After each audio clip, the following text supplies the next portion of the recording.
Praise the Lord. Glory to God. இன்றைக்கி நம்ம பார்க்க போகிற இந்த வீடியோவில் வந்து நம்ம எப்படி ஸ்டைல்ஸ் பேக் எப்படி க்ரியேட் பண்ணுறது அப்படின்றத பார்க்க போகிறோம். ஸோ அதுக்கு 4 ஸ்டெப்ஸ் நம்ம ப்ரொவைட் பண்ணியிருக்கோம். நீங்கள் லூப்பை சூஸ் பண்ணணும். அந்த சூஸ் பண்ண லூப்பை ரெக்ஸாக கன்வெர்ட் பண்ணுறதுக்கு ரீசைக்கிள்ற சாஃப்ட்வேர் யூஸ் பண்ணுறோம். அதுக்கப்புறம் அந்த ரெக்ஸ் ஃபைல்ஸை பேக்கில் நம்ம Yamaha எக்ஸ்டென்ஷன் மேனேஜரில் போட்டுட்டு அதுக்கப்புறம் அதை பேக்காக க்ரியேட் பண்ணி இன்ஸ்டாலேஷன் பண்ணிவிட்டு ஸ்டைல் எடிட்டிங்கில் நம்ம போய்ட்டு நம்ம கீபோர்டில் இன்ஸ்டால் பண்ணதை ஸ்டைல் எடிட்டிங்கில் போய் பண்ணணும். சரிங்களா? ஸோ இப்படி ஒவ்வொரு ஸ்டெப்ஸ் இதில் மூவ் பண்ணி நம்ம பண்ண போகிறோம். அதில் ஃபஸ்ட்டு ஸ்டெப் நான் இங்கே காமிச்சிருக்க மாதிரி இங்கே சில லூப்ஸை நான் இங்கே சூஸ் பண்ணியிருக்கேன். அந்த லூப்ஸை மட்டும் தான் இப்போ நான் யூஸ் பண்ண போகிறேன். ஸோ நெக்ஸ்ட்டு நீங்கள் ரீசைக்கிள் சாஃப்ட்வேரை நீங்கள் ஓப்பன் பண்ண உடனே இந்த மாதிரி ஒரு டயலாக் பாக்ஸ் ஓப்பன் ஆகும். ஸோ இது டேரெக்டாகவே ஓப்பன் பண்ணுற மாதிரி காமிக்கும். ஸோ நீங்கள் ஏதாவது ஒரு லூப்பை டச் பண்ணிங்கன்னா ஆட்டோமேட்டிக்காக அது ப்ளே ஆகும். ஸோ நீங்கள் அதுக்கு இந்த ஆட்டோ ப்ளேன்ற அந்த இதுவும் நீங்கள் ஆன் பண்ணிங்கன்னா அது ஆட்டோமேட்டிக்காக ப்ளே ஆகும். ஸோ நீங்கள் இதை ஓப்பன் பண்ணிக்கோங்க. ஸோ இதில் நான் ஃபாலோ பண்ணுற அந்த ஒவ்வொரு ஸ்டெப்பும் கவனமாக பார்த்துக்கிட்டே வாங்க, அப்போ தான் அது உங்களுக்கு புரியும். ஸோ இதில் ஃபஸ்ட்டு ஸ்டெப் பார்த்தீங்கன்னா உங்களுடைய இந்த டைம், முக்கியமாக வந்து இந்த பீட்டுன்னு சொல்லி ஒன்று இருக்கும். அந்த இடத்துல இந்த டைமுன்றதை வந்து நீங்கள் என்ன பண்ணுங்கள், பீட்டுன்னு ஃபஸ்ட்டு மாற்றிடுங்க. அது ஃபஸ்ட்டு ப்ரிஃபரன்ஸ் பண்ணுங்கள். அதுக்கப்புறமா நீங்கள் வந்து உங்களுடைய ப்ளே பண்ணி பார்த்தீங்கன்னா அந்த லூப் வந்து ப்ளே ஆகும். நார்மலாக நீங்கள் ப்ளே பண்ணுற மாதிரி தான், ஜஸ்ட் நீங்கள் ப்ளே பண்ணி ஸ்டாப் பண்ணி பார்க்கலாம். ஆனால் கவனிச்சிங்கன்னா டெம்போ அங்கே 90 கொடுத்துருப்பாங்க, இங்கே டெம்போ 45 இருக்கும். இதுக்கு ரீசன் வந்து இந்த லூப் தான் இதோடைய ரீசன். ஆக்சுவலாக இந்த லூப்பை நீங்கள் நல்லா கவனிச்சிங்கன்னா 1 2 3 4 1 2 3 4 சொல்லி 2 பார் இதில் மூவ் ஆகிட்டுருக்கும். ஸோ அதனால் நீங்கள் அங்கே பார் வந்து நீங்கள் 2ன்னு சொல்லி சேஞ்ச் பண்ணுங்கள். ஸோ சேஞ்ச் பண்ண உடனே இப்போ நீங்கள் இதை கவனிச்சிங்கன்னா தெரியும், இந்த டெம்போ ஒரிஜினல் டெம்போ மாறி இருக்கும். ஸோ இந்த டெம்போவும் நீங்கள் அதுக்கேற்ற மாதிரி கரெக்டாக நீங்கள் 90ல் டெம்போவை சேஞ்ச் பண்ணிவிடுங்க. டெம்போ சேஞ்ச் பண்ணிவிட்டு அதுக்கப்புறமா உங்களுக்கு ஆல்ரெடி இந்த டைம் சிக்னேச்சர், இந்த சாங்கோடைய டைம் சிக்னேச்சர் உங்களுக்கு தெரியணும். ஸோ அந்த லூப்போடைய டைம் சிக்னேச்சர் இஸ் 4/4. ஸோ நீங்கள் அதுக்கேற்ற மாதிரி 4/4 வச்சுக்கோங்க. ஸோ எப்பயுமே இந்த பாரில் நீங்கள் கரெக்டாக வச்சுக்கோங்க. அண்ட் தென் இது பக்கத்தில் இருக்க பீட் எப்பயுமே நீங்கள் 0ல் ஃபிக்ஸ் பண்ணிக்கோங்க. இங்கே இருக்க இந்த சென்சிட்டிவிட்டின்னு ஒன்று இருக்கும், அதை நீங்கள் என்ன பண்ணுங்கள், கொஞ்சம் ட்ராக் பண்ணுங்கள். அரௌண்ட் ஒரு 75%, 75 to 90 ஸ்லைசஸாக அதை கட் பண்ணுங்கள். நீங்கள் ஸ்லைசஸ் பண்ணுற இந்த இன்ஃபர்மேஷன் தான் மிடியாக வந்து அங்கே ப்ளே ஆகும். கண்டிப்பாக ஸ்லைஸ் பண்ணணும், ஸ்லைஸ் பண்ணாமல் பண்ணக்கூடாது. அதுக்கப்புறம் நெக்ஸ்ட் இந்த ப்ராசஸ்க்குள்ளே போனீங்கன்னா நார்மலைசேஷன் ஒன்று இருக்கும். நீங்கள் அது கண்டிப்பாக நீங்கள் பண்ணணும். ஏன்னா சில ஃபைல்ஸ் ஆல்ரெடி நார்மலைஸ்டாக இருக்கும், பிரச்சனை இல்லை. நார்மலைசேஷன் இல்லாமல் இருக்குன்னா நீங்கள் கண்டிப்பாக நார்மலைஸ் பண்ணுங்கள். ஏன்னா உங்களோட வால்யூம் லோவாக இருக்கிறதோ இல்லை ஹையாக இருக்கிறதோ ஒரு கரெக்டான ஒரு வால்யூம் லெவலுக்கு அதை அட்ஜஸ்ட்மெண்ட் பண்ணுறதுக்காக அந்த நார்மலைசேஷன் நம்ம பண்ணி ஆகணும். ஸோ ஆல்ரெடி நார்மலைசேஷனாக இருந்ததுன்னா பிரச்சனை கிடையாது. சரிங்களா? ஸோ அடுத்ததாக பார்த்தீங்கன்னா நீங்கள் ஃபைலுக்கு போயிட்டு சேவ் கொடுங்க. இப்போது ஃபைலில் போய் நீங்கள் சேவ் பண்ணிங்கன்னா உங்களுக்கு வந்து பார்த்தீங்கன்னா ரெக்ஸுன்ற ஃபார்மேட்டில் சேவ் பண்ணும். ஸோ நான் செப்பரேட்டடாக ஒரு கன்வெர்டட் ரெக்ஸ்ன்னு சொல்லி ஒரு ஃபோல்டர் க்ரியேட் பண்ணி அங்கே நான் அந்த சேவ் பண்ணுறேன். அதோடைய சேம் நேமிங்கை நம்ம சேவ் பண்ணிட்டோம். அதே மாதிரி இப்போ என்ன பண்ணுங்கள், நீங்கள் பீன்ற அந்த லூப் எடுத்துக்கோங்க. அகைன் நான் இதை வந்து கன்சிடர் பண்ணிக்கிறேன். இந்த லூப் வந்து போன லூப் ஏ, இந்த லூப் வந்து நான் பீன்னு கன்சிடர் பண்ணிவிட்டு பார்ல என்ன பார்க்கணும், பார் இட் இஸ் அகைன் எத்தனை பார் இருக்குதுன்னு பார்த்துட்டு அதுக்கேற்ற மாதிரி நீங்கள் அந்த பார் கவுண்ட்டை என்ன பண்ணுங்கள், 2 பார்னு மாற்றுங்க. அண்ட் மாற்றிட்டு உங்களோட டெம்போ கரெக்டாக 90 ஃபிக்ஸ் பண்ணுங்கள். அதுக்கப்புறமா நீங்கள் ஸ்லைஸ் பண்ணணும். அந்த ஸ்லைஸ் பண்ணிவிட்டு ரைட், அதுக்கப்புறமா நீங்கள் எப்பயும் போல் நார்மலைசேஷன் நீங்கள் செக் பண்ணிக்கணும் எப்பயுமே. ஏன்னா அது வந்து இம்பார்ட்டண்டான ஒரு ஃபேக்டர். ஏன்னா வாய்ஸ் லெவலில் வந்து ஒவ்வொரு வேரியேஷனும் சேஞ்சஸ் ஆக வாய்ப்பு இருக்குது. ஸோ அதனால் நீங்கள் கண்டிப்பாக அதை நீங்கள் பண்ணணும். அதுக்கப்புறம் நீங்கள் சேவ் பண்ணிவிடுங்க. ரைட், ஸோ இதே ப்ராசஸ் தான் நீங்கள் வந்து ஒவ்வொன்றுத்துக்கும் பண்ண வேண்டியது வரும். சரிங்களா? நீங்கள் சேவ் பண்ண வேண்டியது ரெக்ஸாக சேவ் பண்ணணும். சேவ் பண்ணும்போது ரெக்ஸாக நீங்கள் அதை சேவ் பண்ணிவிடுங்க. செக் பண்ணிக்கோங்க அது ரெக்ஸாக சேவ் ஆகுதான்றதையும். அதுக்கப்புறமா இங்கே கவனிச்சிங்கன்னா டேரெக்டாகவே இங்கே வந்து ரெக்ஸ் ஃபைல் இருக்குது. ஸோ இப்படி இருந்துச்சுன்னா நான் இப்போ ஒரு கன்வர்ஷன் பண்ணிகிட்ருக்கோம்ல, நம்ம வேவ் ஃபார்மோ இல்லைனா ஏதாவது ஆடியோ ஃபைலில் லூப்பானோ கன்வர்ஷன் பண்ணுறோம்ல, அந்த மாதிரி பண்ணாமல் நீங்கள் டேரெக்டாகவே Yamaha எக்ஸ்டென்ஷன் மேனேஜரில் டேரெக்டாகவே போட முடியும். ஏன்னா அடுத்த ஸ்டெப்பு டேரெக்டாக போக முடியும், செகண்ட் ஸ்டெப் நம்ம பண்ண வேண்டிய அவசியமே நமக்கு வராது. ஸோ அதனால் இதை நீங்கள் டேரெக்டாகவும் டவுன்லோட் பண்ண முடியும், ரெக்ஸ் ஃபைலாகவும் டேரெக்டாகவும் டவுன்லோட் பண்ண முடியும். பட் இப்போ இந்த கேஸஸ்க்கு நான் ஃபில்ன்றது நார்மல் வேவ் ஃபைலாகவே நான் எடுக்கிறேன். ஒரு ஃபில் ஏன்ற மாதிரி ஒரு கன்சிடரேஷன் பண்ணி இதை எடுத்துக்கிறேன். Same process. பட் ஆனால் இங்கே பார்த்தீங்கன்னா உங்களுக்கு டேரெக்டாகவே கரெக்டான அந்த டெம்போ காமிக்குது பாருங்கள். 86ன்ற அந்த லூப்போடைய டெம்போ கரெக்டாக காமிச்சிருக்கும். ரீசன் வந்து இது ஒரே ஒரு பார்ன்றதுனால இது கரெக்டாகவே அதோட டெம்போவும் காமிச்சிருக்கும், அந்த டெம்போவும் கரெக்டாக ஃபிக்ஸ் ஆகிட்ருக்கும்.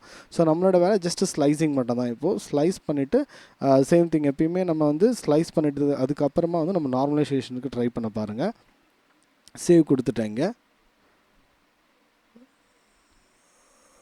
இங்கே செக் பண்ணிக்கிறேன் ஒரு தடவை. அகைன் நான் அந்த நார்மலைசேஷன் சொன்ன மாதிரி இங்கே நார்மலைசேஷன் பண்ணிவிட்டு அதுக்கப்புறமா நான் என்ன பண்ண போகிறேன், சேவ் பண்ணிக்கிறேன். சரிங்களா? ஸோ நான் எப்பவுமே நான் சொன்னது நார்மலைசேஷன் இஸ் இம்பார்ட்டன்ட். ஸோ இப்போ நம்ம சேவ் பண்ணிட்டோம். ஸோ இந்த சேவ் பண்ணிவிட்டு அதுக்கப்புறமா நீங்கள் நெக்ஸ்ட் ஸ்டெப் வந்து Yamaha எக்ஸ்பென்ஷன் மேனேஜரை ஓப்பன் பண்ணி நம்ம ஸ்டைலரை மல்டிபேட் பேக் க்ரியேட் பண்ணோம். அதுக்கு மேலே இருக்கிற இந்த ப்ளஸ் பட்டனை கிளிக் பண்ணி அதில் க்ரியேட் அ பேக்குன்னு கொடுங்க. அதுக்கு நீங்கள் ஒரு நேம் போடலாம். இப்போது நான் வந்து என்ன பண்ண போகிறேன்னா, அதுக்கு ஒரு நேமிங் நான் போட்டிருக்க போகிறேன். லைக் எக்ஸ்பிரிமெண்டல் அப்படின்னு சொல்லிட்டு ஸ்டைல் கிரியேட் அப்படின்னு சொல்லி நான் வந்து ஒரு நேமிங்கோட இதை மென்ஷன் பண்ணுறேன். ஸோ நீங்கள் உங்களுக்கு என்ன நேமிங் வேணுமோ நீங்கள் அதை என்ன பண்ணலாம், போடலாம். அதுக்கு அடுத்த திங்ஸ் வந்து பார்த்திங்கன்னா, நம்ம ரெக்ஸ் ஃபைல்ஸை வந்து இம்போர்ட் பண்ண வேண்டிய ஒர்க் ஸ்டார்ட் ஆக போகுது. நம்ம க்ரியேட் பண்ணியிருந்தாலும் போன செகண்ட் ஸ்டெப்பில் அந்த பர்டிகுலர் ஃபைல்ஸை நம்ம என்ன பண்ண போகிறோம், நம்ம இது உள்ள டைரெக்டாக நம்ம கொடுக்க போகிறோம். ஸோ இப்போ கவனிச்சிங்கன்னா, ஸோ இப்போ பாருங்கள், இப்போ இந்த 3 ஃபைல்ஸுமே நம்ம போடணும். ஸோ அதுக்கு நீங்கள் அந்த பேக்கு கீழே இருக்கிற அந்த இம்போர்ட் கண்டென்ட்குள்ளே போயிட்டிங்கன்னா ஆட்டோமேட்டிக்காக சூஸ் பண்ண கேட்கும். ஸோ அதில் நம்ம கன்வெர்ட் பண்ணி வச்சுருக்க அந்த ஃபைல்ஸை நம்ம செலக்ட் பண்ணி டைரெக்டாக போடலாம். இன்னொன்று நீங்கள் அதை ட்ராக் பண்ணியும் போடலாம். பட் எப்பவுமே இந்த ஃபார்மேட்டை ட்ரை பண்ணுங்கள். அது ஃபஸ்ட்டு நீங்கள் இதை ட்ரைலாம் பண்ணிவிட்டு அதுக்கப்புறமா அந்த மாதிரி ஒர்க்கை யூஸ் பண்ணுங்கள். சரி, இப்போ பார்த்தீங்கன்னா உங்களுக்கு இந்த ரெக்ஸ் ஃபைல்ஸ் கூடவே சேர்த்து நிறைய ஃபைல்ஸும் க்ரியேட் ஆகிருக்கும். லைக் 6 பார்ட்ஸ் வந்திருக்கும். ட்ரம்மு, ஸ்டைலு, மல்டிபேடு, கீழே நார்மல், ஸ்டைல் நார்மல், மல்டிபேட் நார்மல்னு சொல்லி நிறைய ஃபைல்ஸாக க்ரியேட் ஆகிருக்கும். ஒரு பார்ட்டுக்கே 6 பார்ட் க்ரியேட் ஆகிருக்கும். ஸோ அதனால் நமக்கு தேவையானது பார்த்திங்கன்னா அந்த மேலே இருக்க 3 தான். அந்த கீழே இருக்க இந்த நெக்ஸ்ட்டில் இருக்க இதே காப்பி பண்ண மாதிரி நார்மல்ன்ற அந்த வார்த்தையோடு இருக்குது பாருங்கள், அந்த மாதிரி இருக்கிறது நமக்கு தேவையில்லை. ஸோ அதனால் அதை நம்ம டெலீட் பண்ணிடலாம். சரிங்களா? ஸோ நம்ம என்ன பண்ணணும், கேர்ஃபுல்லாக செலக்ட் பண்ணுங்கள். ஏன்னா நீங்கள் தெரியாமல் தப்பாக செலக்ட் பண்ணி டெலீட் பண்ணிட்டீங்கன்னா நீங்கள் மறுபடியும் அதே மாதிரி ரெக்ஸ் ஃபைல்ஸை உள்ளே இன்சர்ட் பண்ணி தான் சரி பண்ண முடியும். ஸோ அதனால் கேர்ஃபுல்லாக அந்த அதே மாதிரி நீங்கள் ஒவ்வொரு நார்மல் ஃபைல்ஸையும் இங்கே நீங்கள் டெலீட் பண்ணிவிடுங்க. டெலீட் பண்ணிட்டீங்கன்னா உங்களுக்கு ஆட்டோமேட்டிக்காக உங்களுக்கு இந்த மாதிரி வெறும் அந்த மல்டிபேடும் ட்ரம்மும் ஸ்டைல் மட்டும் இருக்கணும். அதுக்கப்புறம் நம்ம பேக் க்ரியேட் பண்ணணும். சரிங்களா? ஸோ இதுக்கு ப்ராசஸ்க்கு நடுவில் என்ன பண்ணலாம்னா, நம்ம பேக் க்ரியேட் பண்ணுறதுக்கு முன்னாடி நம்ம சேஃப்டிக்காக எப்பயுமே நம்ம க்ரியேட் பண்ண பேக்கை பிபிஎஃபாக நம்ம சேவ் பண்ணி வச்சுக்கிறதுக்கு நம்ம நல்லது. ஏன்னா இன்கேஸ் உங்களோட சிஸ்டம் க்ராஷ் ஆச்சோ இல்லைனா Yamaha எக்ஸ்பென்ஷன் மேனேஜர் க்ராஷ் ஆச்சுனாலும் நீங்கள் என்ன பண்ணலான்னா, நீங்கள் மறுபடியும் இதை என்ன பண்ணலாம், யூஸ் பண்ண முடியும், ரீயூஸ் பண்ண முடியும். ஸோ இப்போ ரியல் லூப் அந்த மாதிரிலாம் பிபிஎஃப்பில் இருக்குது பாருங்கள். அந்த மாதிரி நீங்களும் பிபிஎஃப் ஃபார்மேட்டில் எக்ஸ்போர்ட் பண்ணி சேவ் பண்ணி வச்சுக்கிட்டிங்கன்னா எப்போ வேணாலும் நீங்கள் அந்த பேக்கை நீங்கள் திருப்பி இதில் இம்போர்ட் பண்ணி அதை அப்படியே ரெடியாக யூஸ் பண்ணிக்க முடியும். ஸோ அதனால் இதை மற்றவங்களுக்கு ஷேர் பண்ணுறதுக்கும் அது யூஸ்ஃபுல்லாக இருக்கும். ஈவன் நீங்கள் இந்த பிபிஎஃப் தான் வந்து நீங்கள் இன்கேஸ் நீங்கள் பிபிஎஃபாக சேவ் பண்ணாமல் விட்டுட்டிங்கன்னா நீங்கள் சிஸ்டம் க்ராஷ் ஆகிடுச்சுன்னா அந்த ஃபைல் திருப்பி நீங்கள் கன்வெர்ட் பண்ணி திருப்பி ப்ராசஸ் பண்ணணும். ஸோ அதனால் இங்கே பிபிஎஃப்ன்றது பண்ணிவிடுங்க. அதுக்கப்புறமா இன்ஸ்டாலேஷன் ப்ராசஸ் நம்ம கண்டினியூஷன் போகலாம். ஸோ ஒரு சிபிஐ ஃபார்மேட்டுக்கு நம்ம என்ன பண்ணணும், நம்ம இன்ஸ்டாலேஷன் பண்ண போகிற கீவேர்டுக்கு போயிட்டு நீங்கள் எந்த பேக்கை நீங்கள் க்ரியேட் பண்ணிங்களோ அந்த பேக்கை மறுபடியும் செலக்ட் பண்ணுங்கள். செலக்ட் பண்ண எல்லாமே இங்கே செலக்ட் ஆகிருக்கும். இதில் வந்து பார்த்திங்கன்னா மேலே இருக்கிறது அந்த ட்ரம் கிட்டும், அது கீழே ஸ்டைல், அப்புறம் மல்டிபேட் எல்லாமே இருக்கும். எல்லாமே செலக்ட் பண்ணிவிடுங்க. செலக்ட் பண்ணிட்டீங்கன்னா இதில் வந்து ஸ்டைல் மட்டும் இல்லை, மல்டிபேடும் இங்கே இருக்குது. அப்போ மீனிங் என்னென்னா, அந்த லூப் வந்து நம்ம பண்ணியிருக்கோம்ல, அது ஆட்டோமேட்டிக்காகவே மல்டிபேடாக க்ரியேட் ஆகிடும். ஸோ அதனால் நீங்கள் கொஞ்சம் இதில் ஈஸியாக நீங்கள் வந்து மல்டிபேடை க்ரியேட் பண்ணிட முடியும் இந்த Yamaha எக்ஸ்பென்ஷன் மேனேஜரை யூஸ் பண்ணி. ஸோ இப்போ நான் வந்து இதில் பேக்கை வந்து என்ன பண்ணிகிட்ருக்கேன், க்ரியேட் பண்ணிகிட்ருக்கேன். ஸோ ஒன்ஸ் நம்ம இதில் பேக்கை க்ரியேட் பண்ணி முடித்த அப்புறமா ஆஸ் யூஷுவல் நம்ம பென்ட்ரைவில் போட்டு நம்ம என்ன பண்ண போகிறோம், அதை நம்ம யூஸ் பண்ண போகிறோம். ஸோ இதை பண்ணுறதுக்கு முன்னாடி எப்பயுமே நீங்கள் அந்த வாய்ஸ் வேவ் சைஸை செக் பண்ணிவிட்டு பண்ணுங்கள். இப்போ இங்கே வந்து நான் அந்த நேமிங் போடுறேன். ஸோ நேமிங் ஒரு கொடுத்துட்டு நான் அதை பண்ண போகிறேன், சேவ் பண்ணிவிட்டு அதை இன்ஸ்டாலேஷனுக்குள்ளே எடுத்துகிட்டு போகிறேன். ஸோ ஒன்ஸ் நீங்கள் இதை சிபிஐயாக எடுத்துட்டிங்கனாலும் நீங்கள் அதை என்ன பண்ணலாம், நீங்கள் உங்களுடைய பென்ட்ரைவில் போட்டு நீங்கள் அந்த இன்ஸ்டாலேஷனை நீங்கள் பண்ணிடலாம். அதுக்கான தனி வீடியோவும் இருக்குது. நீங்கள் அதை நான் கீழே டிஸ்கிரிப்ஷனில் தரேன், செக் பண்ணிக்கோங்க. அடுத்தது நம்ம அந்த பேக்கை நம்ம இன்ஸ்டால் பண்ணிட்டோம் அப்படின்றத மாதிரி இப்போ நம்ம இன்ஸ்டால் பண்ணிவிட்டு நான் உள்ளே போகும்பொழுது பார்த்திங்கன்னா இங்கே பாருங்கள், எக்ஸ்பெரிமெண்டல் ஸ்டைல் பேக் அப்படின்னு சொல்லிட்டு அந்த பேக் வந்து இங்கே க்ரியேட் ஆன அந்த க்ரியேட்டட் பேக் வந்து இங்கே காமிக்குது பாருங்கள். ஸோ அதில் அந்த 3மே காமிக்குது பாருங்கள். ஃபஸ்ட் ஒன் வந்து ஒரு ஃபில் மாதிரியும், அடுத்தது 9001 9002ன்னு காமிக்குது. ஸோ இது எல்லாமே வந்து நம்ம என்னென்னா நம்ம பேக்குள்ளே வச்சுருந்தோமோ அது அப்படியே இங்கே வந்து கரெக்டாக வந்திருக்கு. இங்கே ஆனால் இந்த ஸ்டைல் கண்ட்ரோலில் பார்த்தீங்கன்னா ஏபிசிடியில் வெறும் ஏ மட்டும்தான் அங்கே கீழே இருந்துச்சு, அது வாட்ச் பண்ணிக்கோங்க. பிசிடின்னு இருக்காது. ஏன்னா ஒவ்வொரு இந்த ஸ்டைல் பார்த்தீங்கன்னா Yamaha எக்ஸ்பென்ஷன் மேனேஜர் எப்பயுமே வந்து அலோவ் பண்ணுறது வந்து எல்லாமே ஏன்றது தான் அலோவ் பண்ணும். சரிங்களா? அதே மாதிரி இப்போ நெக்ஸ்ட் ஸ்டெப் நம்ம என்ன பண்ணணும்னா இதை போய் நம்ம ஸ்டைல் கிரியேட்டருக்குள்ளே போயிட்டு நம்ம ஸ்டைல் கிரியேட் பண்ணி இது அசம்பிளின்ற ப்ராசஸ் யூஸ் பண்ணியும் பண்ணலாம், இல்லை ஸ்டைல் கிரியேட்டும் பண்ணலாம். ஃபஸ்ட்டு ப்ராசஸ் அசம்பிளி தான் இங்கே நடக்கும். ஏன்னா ஏற்கனவே இருக்கிற அந்த எக்ஸிஸ்டிங் இந்த ஏபிபி ஃபில்லுன்னு சொல்லி நம்ம ரெடி பண்ணியிருக்கோம்ல, அது எல்லாமே நம்ம இது உள்ளே எடுத்துகிட்டு வரணும். அதுக்கு நம்ம இந்த ப்ராசஸ் பண்ணணும். ஸோ ஃபஸ்ட்டு நீங்கள் ஏன்னு எதை சூஸ் பண்ணிங்களோ அதை செலக்ட் பண்ணி அதுக்குள்ளே ஸ்டைல் கிரியேட்குள்ளே போங்க. இப்போ இதில் இப்போ இங்கே பார்த்தீங்கன்னா உங்களுக்கு நல்லா தெளிவாக தெரியும், மேலே வந்து மெயினே ரிதம் டூன் இருக்கும். ஏன்னா எப்பயுமே டிஃபால்ட்டாக Yamaha எக்ஸ்பென்ஷன் மேனேஜர் வந்து ரெக்ஸ் பார்ட்டில் இருந்து எதை அந்த லூப்பை கன்வெர்ட் பண்ணி எந்த பார்ட்டாக கொடுக்கும்னா ரிதம் டூ பார்ட்டு தான் கொடுக்கும். ஸோ அதனால் ரிதம் டூவில் தான் இருக்கும், அதுவும் மெயின் ஏல தான் கண்டிப்பாக இருக்கும். சரிங்களா? இப்போ நான் பி சூஸ் பண்ணேன்னு வச்சுக்கோங்க. இப்போ பி சூஸ் பண்ணும்பொழுது நல்லா வாட்ச் பண்ணுங்கள், இங்கே அந்த க்ரீன் கலர் லைட் எரியல. ஸோ அது வந்து இன்னும் ஆன் ஆகலைன்னு அர்த்தம் அந்த இடம். ரீசன் வந்து நான் இப்போ அந்த செலெக்ஷன் பண்ணணும். இப்போ நான் பிக்கு நான் இதை தான் சூஸ் பண்ணி வச்சுருக்கேன். ஸோ நான் அதனால் நான் இந்த பியை சூஸ் பண்ணிக்கிறேன். இந்த 02 நான் செலக்ட் பண்ண உடனே ஆட்டோமேட்டிக்காக இது வந்து என்ன ஆகிடுது, இந்த பின்ற மாதிரி நான் சூஸ் பண்ணிவிட்டேன். ஆனாலுமே அங்கே கவனிச்சிங்கன்னா தெரியும் அந்த ரிதம் டூ இன்னும் ஆன் ஆகலை. அதோட மெயின் ரீசன் என்ன அப்படின்னா, ப்ளே பண்ணனாலும் உங்களுக்கு வந்து சவுண்ட் ப்ரொடியூஸ் ஆகாதீங்க. அதுக்கு மெயின் ரீசன் வந்து நான் ஆல்ரெடி சொல்லியிருக்க மாதிரி எந்த லூப் Yamaha எக்ஸ்பென்ஷன் மேனேஜர் க்ரியேட் பண்ணியிருந்தாலுமே அது வந்து உங்களுக்கு மெயின் ஏல தான் இருக்கும். ஸோ அதனால் நீங்கள் என்ன பண்ணணும், அந்த லூப்பை நீங்கள் செலக்ட் பண்ணிவிட்டு அதுக்கப்புறமா நீங்கள் கண்டிப்பாக மெயின் ஏவை போய் செலக்ட் பண்ணுங்கள். சரிங்களா? மெயின் ஏ செலக்ட் பண்ணாங்கன்னா ஆட்டோமேட்டிக்காக இப்போ பார்த்தீங்கன்னா தெரியும் உங்களுக்கு அந்த green colour light. So indication என்னென்னா அது வந்து ஆன் ஆகிடுச்சு. சரிங்களா? நீங்கள் அந்த போட்டு அந்த லூப் பின்னு நம்ம செட் பண்ணுறோம் அப்படின்றது கரெக்டும். நெக்ஸ்ட்டு ஃபில் பார்க்கலாம். ஸோ இதுலேயே பார்த்தீங்கன்னா ஃபில்லுக்கு வந்து என்னென்னா நீங்கள் வந்து ஏபியை தனித்தனியாக சூஸ் பண்ணி பார்க்கணும். அண்ட் நான் ஆல்ரெடி சொன்னது தான் இது. சரி, இப்போ நெக்ஸ்ட் ஸ்டெப் வந்து நம்ம ஃபில்லில் பார்த்தீங்கன்னா, ஸோ நீங்கள் எப்பயுமே வந்து நல்லா கவனமாக ஒன்று பண்ணணும். இந்த இப்போ ஃபில் டு ஏக்கும் அதே ப்ராசஸ் தான். நம்ம எந்த லூப்பை சூஸ் பண்ணியிருக்கோமோ அந்த லூப் கிட்ட போயிடுங்க. சரிங்களா?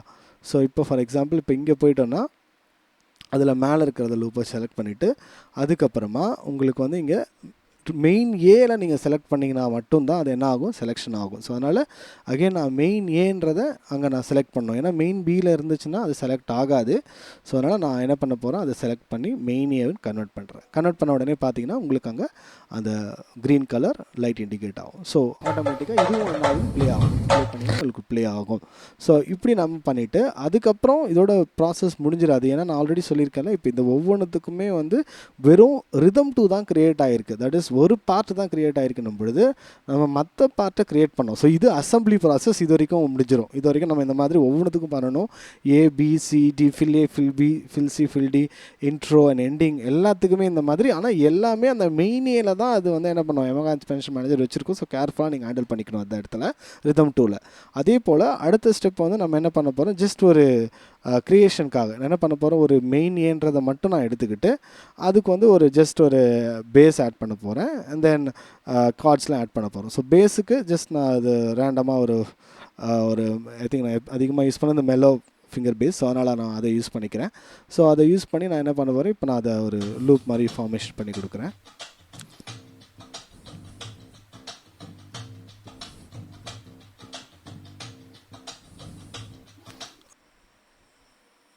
ஸோ எப்பயுமே நம்ம குவான்டைஸ் பண்ணிக்கணும். ஏன்னா ஏதாவது ஒரு ப்ராப்ளம் நடக்கும். ஸோ இன்கேஸ் சின்னதாக டைமிங் எரர்ஸ் கூட வரும். ஸோ குவான்டைஸ் பண்ணிட்டிங்கன்னா அதுவே ஆட்டோமேட்டிக்காக நம்ம ப்ளே பண்ணதுக்கு எக்ஸாக்ட் டைமிங்கில் அது போயிட்டு செட் பண்ணிக்கும். ஸோ ஜஸ்ட் ஒரு கார்ட் பஞ்சிங்கும் நம்ம பண்ணலாம். சிம்பிளாக ஏதாவது ஒரு நான் இதில் சி கார்டு தான் மோஸ்ட்லி சி கார்டில் தான் நம்ம அது அசைன் பண்ணியிருப்போம். ஸோ அதனால் சிலேயே தான் நம்ம ப்ளே பண்ணணும். ஸோ ஜஸ்ட் ஒரு பஞ்ச் மட்டும் நம்ம பண்ணி அதை சேவ் பண்ணிக்கலாம். ஓகே, இப்போ நம்ம சேவ் பண்ணும்போது நல்லா வாட்ச் பண்ணுங்கள். உங்களுக்கு இந்த எக்ஸ்பேன்ஷனை கவனிச்சிங்களா, அது வந்து அக்சஸ் பண்ண நமக்கு இப்போ வாய்ப்பு இருக்காது. நம்ம என்ன தான் நம்ம அதிலேருந்து டேட்டாஸ் எடுத்து பண்ணியிருந்து நம்ம ஸ்டைலை க்ரியேட் பண்ணாலும் நமக்கு யூசர் அண்ட் யூஎஸ்பி மட்டும்தான் அவைலபிள். ஸோ யூசரில் மட்டும் நம்ம சேவ் பண்ணிக்கலாம். ஸோ யூசரில் நீங்கள் அந்த நேமோட சேவ் பண்ணிட்டீங்கன்னா இப்போது எக்ஸ்பேன்ஷன்ஸில் இருக்கிற அந்த டேட்டாஸை வந்து நம்ம யூஸ் பண்ணி நம்ம ஸ்டைலை க்ரியேட் பண்ணியிருக்கோம். அந்த ஸ்டைல் வந்து யூசரில் சேவ் ஆகிருக்கு. சரிங்களா? ஸோ இன்கேஸ் அந்த எக்ஸ்பென்ஷன் எடுத்துட்டிங்கன்னா இந்த ஸ்டைல் ஒர்க் ஆகாது. ஸோ அதனால் நீங்கள் அந்த ஸ்டைல் அந்த எக்ஸ்பென்ஷன் கரெக்டாக அந்த பொசிஷனில் இருந்தால் தான் இது ஒர்க் ஆகும். ஸோ இப்போ நான் இதில் ப்ளே பண்ணி காமிக்கிறேன். ஸோ செக் பண்ணிக்கோங்க.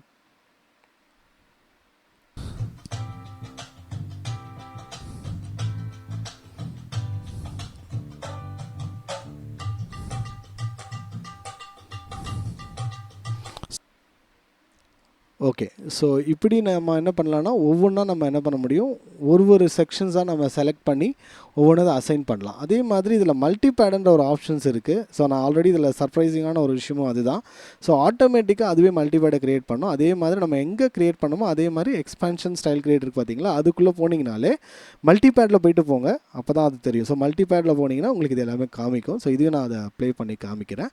ஸோ ஜஸ்ட் கேமரா கொஞ்சம் அட்ஜஸ்ட் பண்ணி நான் உங்களுக்கு அதை காமிக்கிறேன். இப்போ நம்ம ஒரு செலக்ட் பண்ணிட்டோம் அப்படின்னா, இப்போ எக்ஸாம்பிள் இப்போ நான் அதை செலக்ட் பண்ணியிருக்கேன். இப்போ பார்த்தீங்கன்னா அந்த நம்பர் 1 மட்டும்தான் அங்கே டைரக்ஷன் கொடுக்கும். 2, 3, 4 வந்து காமிக்காது. ஏன்னா ஒரு லூப்புக்கு வந்து கரெக்டாக 1 தான் அதை டிசைட் பண்ணியிருக்கோம். இந்த 2, 3, 4ஐயும் நம்ம எப்படி அரேஞ்ச் பண்ணணும் அப்படின்றதுக்கும் நான் இதை பற்றின ஒரு டீட்டெயில்ஸான வீடியோவும் நம்ம நெக்ஸ்ட் சில டுட்டோரியல்ஸில் நம்ம அதை பற்றி நம்ம டிஸ்கஸ் பண்ணலாம். ஸோ இப்போ இந்த அந்த 1ன்ற அந்த பொசிஷனுக்கு ஏற்று நம்ம அதுக்கேற்ற மாதிரி இங்கே பார்த்தீங்கன்னா நம்பர் 1 செலக்ட் ஆகிருக்கும். நாங்கள் ஒரு மல்டிபேடை செலக்ட் பண்ணியிருக்கேன், இங்கே நம்பர் 1 மட்டும்தான் இருக்குது. ஸோ அந்த மாதிரி உங்களுக்கு எந்த லூப் வேணுமானாலும் நீங்கள் டேரெக்டாக போட்டுட்டு அதை நீங்கள் ரெக்ஸ் ஃபைல்லேருந்து டேரெக்டாக என்ன பண்ணிக்க முடியும்னா, நீங்கள் ஒரு மல்டிபேடாகவும் கன்வெர்ட் பண்ணி யூஸ் பண்ணிக்க முடியும் டேரெக்டாகவே. நீங்கள் ஸ்டைலாக அசம்பிளி பண்ணுறதும் பண்ணலாம். அப்படி இல்லை எனக்கு வெறும் மல்டிபேட் மட்டும் வேணும்னா நீங்கள் வெறும் மல்டிபேடை மட்டும் நீங்கள் அங்கே யூஸ் பண்ணிக்கோங்க. ஸோ டேரெக்டாக ஒர்க் ஆகும். பட் அதில் இருக்க drum voice important. So drum வாய்ஸை டெலீட் பண்ணக்கூடாது. நீங்கள் ட்ரம் வாய்ஸ் வச்சுட்டு தான் இதை வச்சு தான் நீங்கள் வந்து மல்டிபேடும் சரி ஸ்டைலும் பண்ணவே முடியும். அதனால் ட்ரம் வாய்ஸ் கண்டிப்பாக நீங்கள் அந்த பேக்குள்ளே இருந்திருக்கணும். ஸோ இதை நீங்களும் ஒர்க் பண்ணி பார்த்துட்டு சொல்லுங்கள். இதுக்கான இந்த வேவ் ஃபைலும் இதுக்கான சாஃப்ட்வேர் இதில் கொடுத்துருக்கேன். இதில் கோடு இருக்குது. இந்த கோடை நீங்கள் எனக்கு வாட்ஸ்அப்பில் சென்ட் பண்ணுங்கள். நான் உங்களுக்கு அந்த பேக்கையும் அந்த சாஃப்ட்வேரும் உங்களுக்கு கொடுக்குறேன். அந்த ஸ்டைல்ஸும் உங்கள்கிட்ட கொடுக்குறேன். தேங்க்யூ. God bless you.